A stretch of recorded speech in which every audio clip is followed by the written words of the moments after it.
We allow contractors to make money, no, or profit kasi that's business.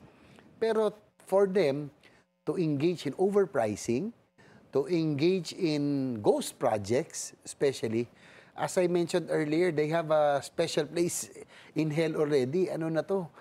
Impyerno levels na. Wala nang, hindi naman tayo santo, pero wag naman tayong demonyo. I mean, kumita ka na, lolokohin mo pa, and you're putting the lives of people at risk. And people are in flood-prone areas have miserable lives because Oo, of the, and imagine, nakita walang niyo naman yung kuryente kanina. yan kung ganyan Oo, kagrabe nakita yung niyo baha, sa amin, lalo na sa San Juan, ganun. Oo. Sa Bulacan, it happens. So, ano na to eh, wala nang konsyensya, no? Yun lang masasabi ko.